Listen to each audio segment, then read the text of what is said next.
Olá, sejam bem-vindos. Esta é a sexta parte de uma série de vídeos sobre a obra De Quive do filósofo Thomas Hobbes. Hoje nós vamos falar um pouquinho sobre o capítulo 2 da obra. Nós começamos pela definição do que seria um ato errado para Hobbes. Ele nos diz que o ato errado é igual a um ato contrário a alguma lei.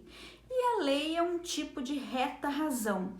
A reta razão, por sua vez, é natural, porque ela é parte da natureza humana. Quer dizer, a razão não é um artifício, não é uma criação da vontade humana. Ela já nos equipa naturalmente. Então, Hobbes estabelece essa relação entre a lei e a reta razão, e eu venho explicando esse conceito de razão de Hobbes como uma razão estratégica. Você pode consultar os vídeos anteriores para ver mais sobre isso. Então, aqui aparece uma definição de reta razão como o raciocínio verdadeiro do homem sobre ações suas que possam conduzir à sua vantagem ou à perda de outros homens. Então, nós vemos aqui que essa é uma razão orientada a um determinado fim. Esse nosso fim é a conservação da nossa própria vida, do nosso próprio corpo. Em Hobbes, nós somos naturalmente determinados à busca pela sobrevivência, e a razão nos equipa naturalmente como um instrumento para que nós consigamos então sobreviver. Eu falo em razão estratégica porque isso envolve um cálculo relacionado a outros agentes que igualmente estão deliberando em prol da sua própria sobrevivência. Então, a razão nos diz como nós devemos nos relacionar, como nos portarmos com relação a esses outros agentes deliberadores para que nós consigamos o objetivo, realizar o objetivo da sobrevivência. Na sequência, Hobbes nos diz o que é um raciocínio falso ou estupidez, que seria justamente a violação dessas leis de natureza, que são as regras de reta razão. E então ele afirma, na página 33, eu achei interessante mostrar aqui as palavras como estão na própria edição de Cambridge da obra De Quive, né, sem uma paráfrase da minha parte. Nesse caso eu vou parafrasear apenas agora, mas você está vendo como está no texto desta tradução inglesa, né? Então ele diz que quando os homens deixam de ver quais são os seus deveres, ou seja, quais os deveres com relação a outros homens que são necessários para a sua própria preservação, é neste caso, então, que eles estão violando as leis de natureza. O que é relevante nesta passagem, cujas palavras eu deixei aqui na língua inglesa mesmo, né? Na língua da tradução que eu estou seguindo? O interessante é que ele relaciona deveres ao mesmo tempo com meios, quer dizer, os deveres derivam daquilo que é necessário para a sua própria preservação. Então veja que há uma equiparação de deveres com respeito ao outro, não são deveres que você teria para consigo mesmo, ele diz explicitamente que são deveres com respeito a outras pessoas, né? Mas ele também nos diz que esses deveres consistem naquilo que é necessário para nossa própria preservação. O que eu quero dizer insistindo nesse ponto? Qual é a importância de insistirmos nesse ponto? Justamente fica claro aqui um traço bastante característico, bastante bem conhecido da filosofia moral hobbesiana, que é o fato de Hobbes derivar deveres morais do nosso interesse próprio, né? Quer dizer, do interesse egoísta.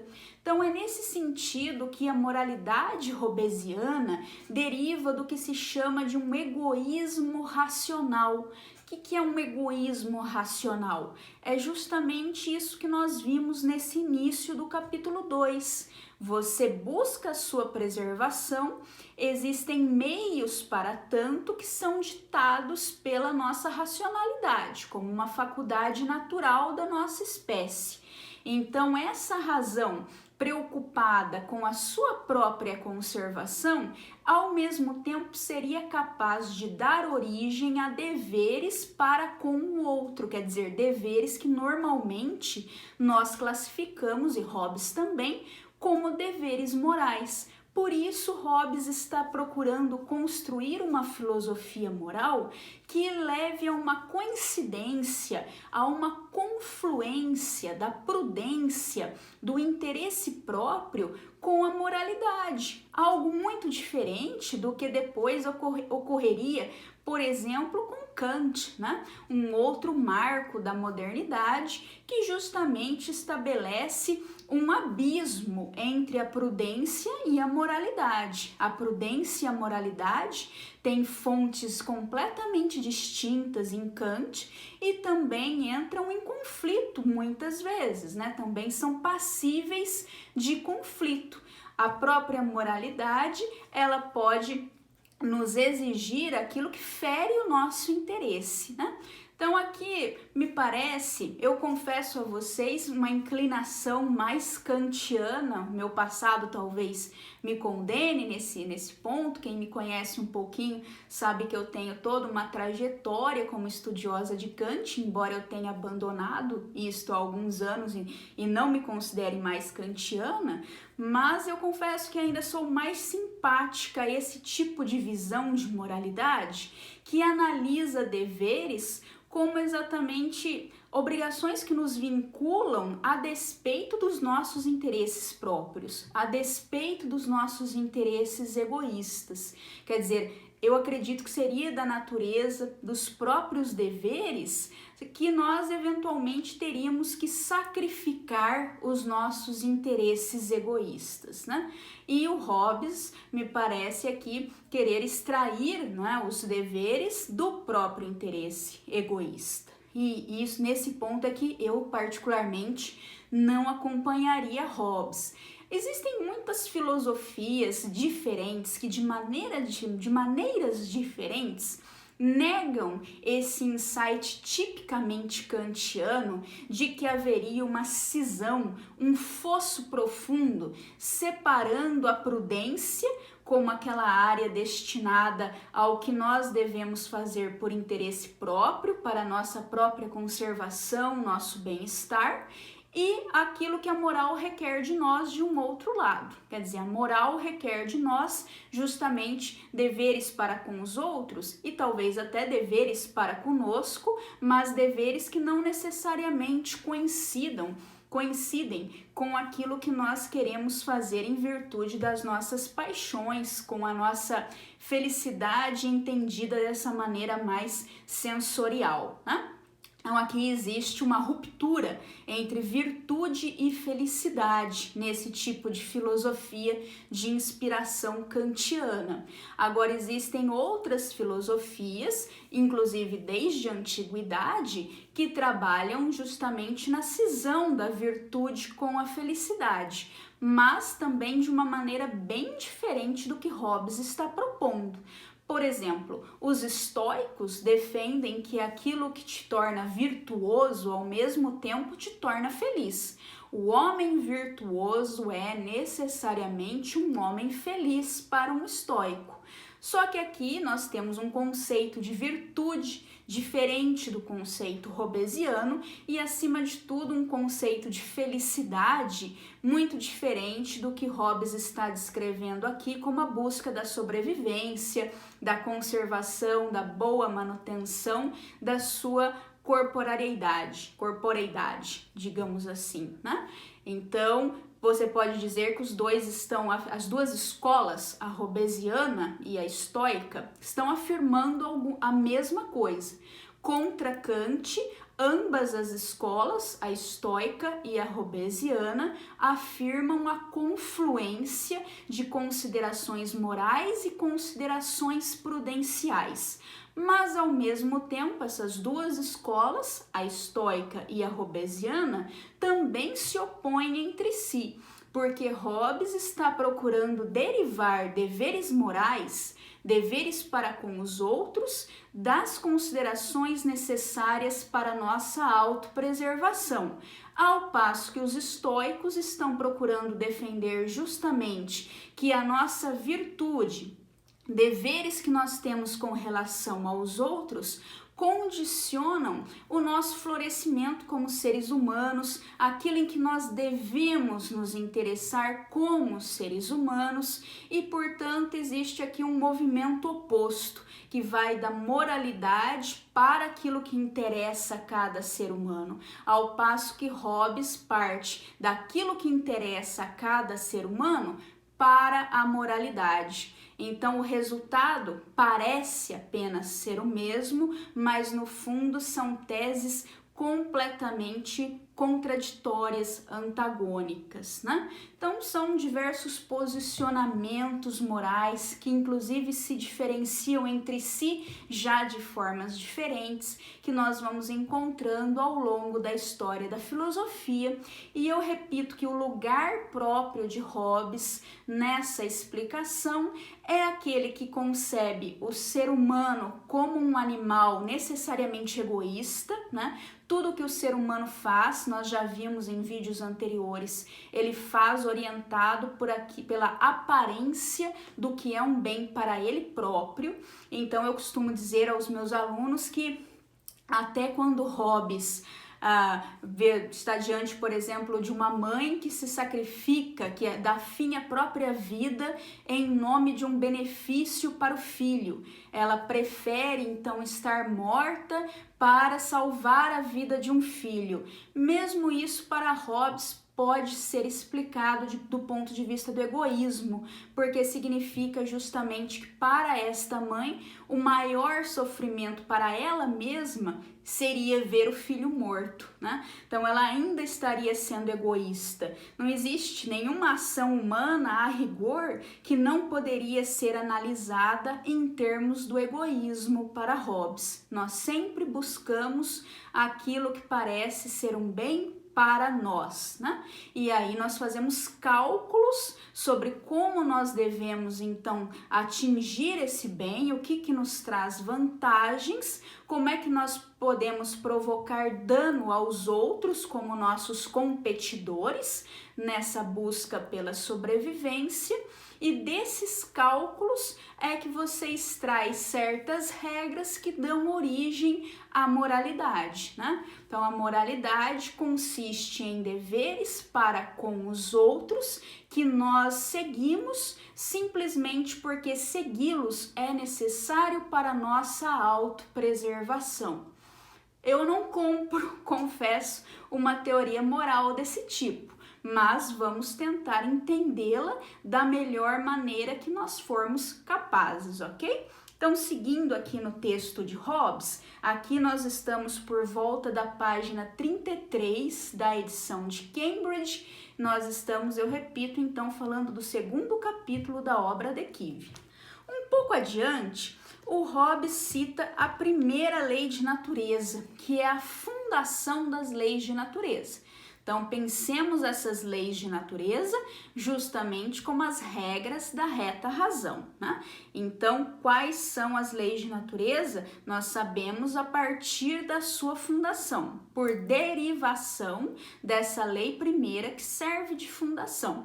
Inclusive, eu confesso que não assisti os vídeos anteriores antes de gravar este, mas eu tenho na memória que em algum momento de algum vídeo eu cometi um deslize, eu citei en passant, fiz uma menção antecipando um pouco as coisas desta lei e eu acho que me referi a ela como a primeira das leis derivadas, né? Então, se você anotou isso, você, por favor, faça uma correção. Em algum momento, então, dos vídeos anteriores, eu confundi a lei fundamental, a fundação das leis de natureza, com a primeira das leis derivadas. Vejamos, então, qual é essa primeira lei de natureza que dá origem e justifica todas as demais.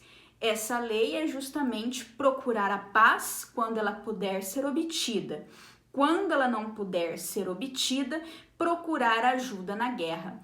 Eu acredito que eu tenha feito essa confusão em vídeos anteriores, justamente porque essa lei que nos determina procurar a paz, de certa maneira já deriva do fato de nós estarmos necessitados à busca pela sobrevivência. Então já existe aqui uma explicação, uma justificação para essa lei que não está contida nela mesma. Qual é a justificação desta lei fundamental? Justamente o fato de que nós queremos nos conservar como seres vivos, nós queremos ter a melhor qualidade de vida que nos for possível, né? E isso nos é, como eu tenho insistido, necessitado pela nossa própria natureza. Disso, então, surge essa lei de que sempre que nós pudermos obter a paz, é a paz que nós devemos perseguir. Quando a paz não puder ser obtida, então nós buscamos ajuda para a guerra. De certa forma, até as sociedades civis, elas são uma busca de ajuda para a guerra, né? Elas te protegem, por exemplo, de invasões estrangeiras. Então, não há uma paz absoluta, é claro, uma paz entre todos os povos, mas não há mais uma guerra de todos contra todos, a partir do momento que surgem as sociedades civis, né? Então, dentro da sociedade civil, você tem a paz. E enquanto as sociedades civis em si mesmas continuam no estado de natureza, se houver uma guerra, você tem ajuda para a guerra também, né? Então, como ele diz, outras leis são derivadas dessa, e essas leis são instruções. Isso também é algo que eu tenho insistido, sobre o que eu tenho insistido muito nesse curso, né? Essas leis são instruções sobre os meios de se assegurar a paz ou a autodefesa. Então, a primeira lei, é esse o meu ponto nessas considerações que eu estou fazendo, a própria fundação, ela já serve como meio. A paz é meio para a sobrevivência. Então, a lei fundamental já é um meio para nós sobrevivermos. E as leis derivadas servem como meio para a paz, que é aquilo que é prescrito pela lei fundamental. Essa, então, é a ordem de razões que está em jogo no raciocínio hobbesiano, certo? Seguindo um pouco adiante, vejamos, então, qual é a lei derivada, né? Aquilo que Hobbes, de fato, chama de primeira lei derivada. Significa o direito de todos, que o direito de todos os homens a todas as coisas não pode ser mantido. Quer dizer, você precisa renunciar ou transferir direitos. Então, justamente no último vídeo, mas de certa forma em todos os vídeos, nós acabamos fazendo menção a essa questão do direito natural hobbesiano como uma liberdade absoluta no estado de natureza, uma liberdade irrestrita. Então, você tem o direito a absolutamente a tudo. Como nós vimos no último vídeo, isso inclui até o corpo dos outros. Você tem esse direito no estado de natureza. Só que nós vimos que isso é um dos fatores, um dos principais fatores que transforma o estado de natureza em um estado de guerra de todos contra todos, né? Então, a partir do momento que é lícito a você opor resistência ao uso que qualquer pessoa faça de qualquer coisa, e também é lícito a você fazer o uso dessas mesmas coisas, nós estaremos sempre nos chocando, né? Por isso que eu tenho insistido que não existe nenhuma legitimidade em propriedade privada no estado de natureza hobbesiano. Então, isso é o que nós precisamos abdicar primeiramente. Esse direito a todas as coisas precisa ser restrito para que nós possamos entrar na condição civil e, consequentemente, nos movimentarmos em direção a um estado de paz, abandonando o estado de guerra de todos contra todos. Então, a paz é obtida quando nós abrimos mão de tamanha liberdade que nos foi dada pela natureza, que nos é natural, tá?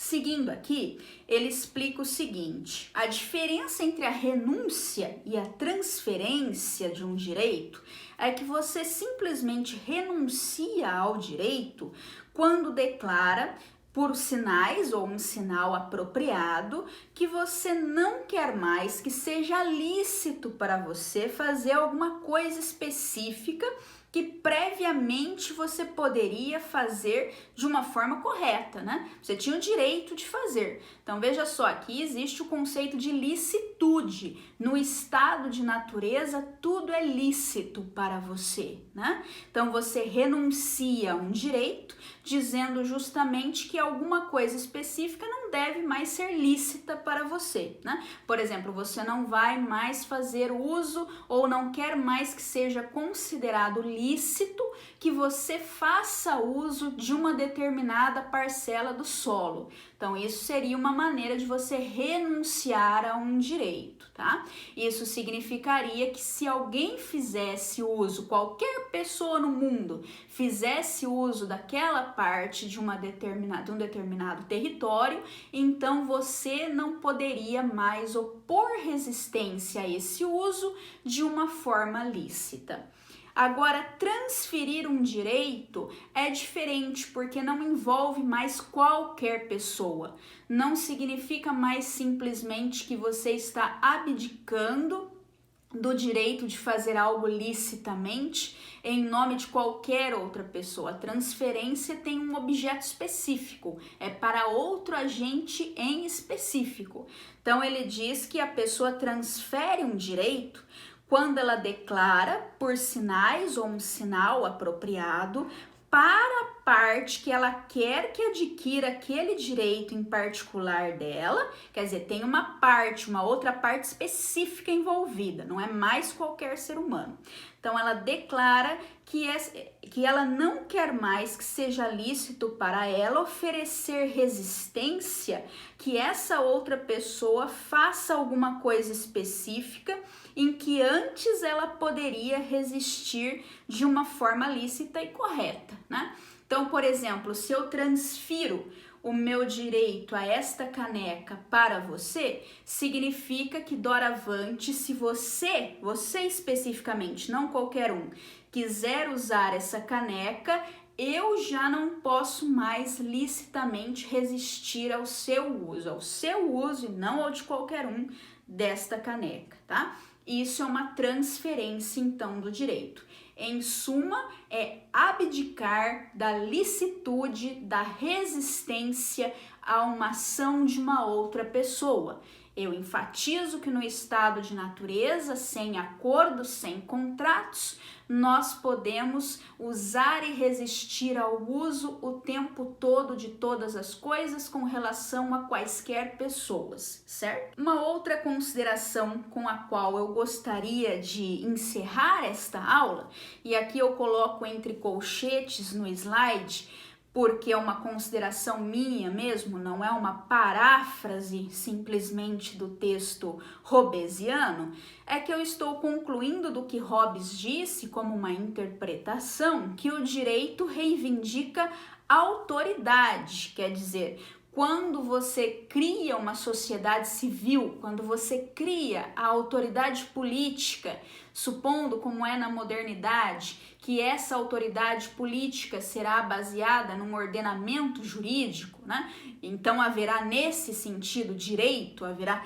um ordenamento jurídico, não me refiro aqui ao direito natural hobbesiano, né? Quando eu falo direito aqui, eu estou me referindo ao direito institucionalizado politicamente, ao direito como nós encontramos em sociedades civis, o direito positivado, né? Então, esse direito reivindica a autoridade e não simplesmente o direito, aqui sim, no sentido hobbesiano, né, de decidir. Quer dizer, aquilo que o Estado quer, aquilo que o Estado precisa querer, precisa pretender, né, o claim, digamos assim, do Estado, a alegação que o Estado faz perante nós, não é simplesmente que ele tem uma liberdade de tomar decisões, porque essa liberdade de tomar decisões todos nós temos no estado de natureza. Então, criar um ente com a liberdade de tomar decisões, eu enfatizo muito isso, não nos tira do estado de natureza. Você não rompe com o estado de natureza quando você simplesmente cria um ente que tem a licença, a liberdade de fazer o que quer que lhe pareça melhor, de agir sobre o seu melhor juízo, de fazer uso de todas as coisas em nome dos seus fins. Isso não é diferente daquilo que é a situação de cada indivíduo no estado de natureza. O que caracteriza, então, um ordenamento jurídico estatal? O que é característico deste artifício que nós inventamos para que nós conseguíssemos sair do estado de natureza? É justamente o fato de que você não tem mais esse direito. Quer dizer, você passa a ficar vinculado pelas decisões tomadas por esse órgão central, por essa instituição central, e você perde o direito de resistir. Não é mais lícito para você resistir à implementação das decisões tomadas pelo órgão estatal, né? Pelas as decisões tomadas pelo seu soberano. Então, por isso eu digo nessa passagem que o Estado nasce não porque alguém adquire um direito, uma liberdade que antes não tinha, porque isso, todas as liberdades, todos nós já tínhamos, mas porque os outros abandonam ou transferem a esse novo ente um direito que tinham, o direito justamente de resistir às suas ações licitamente, né? Então, se você não pode mais resistir licitamente às ações deste novo ente, nós podemos dizer que as decisões desse ente são obrigações para você. Quer dizer, ele tem o direito de decidir e você tem a obrigação de obedecer. E nós caracterizamos, pelo menos eu acredito nessa vertente que define a autoridade, como esse poder de vincular outros indivíduos, de criar obrigações para outros indivíduos a partir das suas próprias decisões. Quer dizer, a autoridade é um poder vinculante de tomada de decisão. A ela cabe o direito de decidir, ao subordinado cabe a obrigação de obedecer. Isso me parece ser essencial, pelo menos eu me alinho com os autores que consideram que esse é um elemento essencial da autoridade. E eu estou defendendo aqui que essa é uma visão hobbesiana, né? Eu estou tentando mostrar justamente que não faria o menor sentido nós definirmos o Estado hobbesiano como um ente que simplesmente tem o direito a todas as coisas, um ente que simplesmente tem uma liberdade restrita, porque só a partir disso você não consegue caracterizar o que é específico desse ente, né? Nós poderíamos fazer a mesma afirmação valendo para cada um de nós dentro do estado de natureza. Então não é isso que acaba com o estado de natureza. O ponto sobre o qual eu venho insistindo é que nós só não temos mais estado de natureza quando, além de termos esse ente que conserva a liberdade a todas as coisas, um direito a todas as coisas, nós ainda transferimos ou renunciamos a nossa liberdade para também tomarmos as nossas próprias decisões, como vimos no último vídeo, sermos os juízes daquilo que nos é requerido pelas leis de natureza, né? Então, nós não podemos mais agir segundo a nossa própria deliberação, nós não podemos mais licitamente resistir às deliberações feitas por esse novo ente. É nesse sentido que ele adquire um poder de nos vincular por meio das suas decisões, tá? Nesse sentido é que ele é o nosso soberano. Ora, eu acredito que nós possamos então encerrar nesse ponto E a partir do nosso próximo vídeo, nós falamos um pouco mais sobre essa noção de acordos, né? E tentamos já ser um pouquinho mais específicos sobre o tipo de acordo que encerra o estado de natureza, já que nós também falaremos um pouco sobre o fato de acordos, transferências de direito, né, geralmente não terem vigência dentro do estado de natureza. Os próprios acordos que nós tentamos fazer no estado de natureza, na verdade, só podem nos vincular mesmo a partir do momento que nós criamos esse ente dotado de autoridade política, criamos o Leviatã. Então, nós entenderemos um pouco mais essa lógica hobbesiana a partir do próximo vídeo, com o qual nós também encerraremos as nossas considerações sobre o capítulo 2 da obra. Obrigada por terem visto esse vídeo e até a próxima.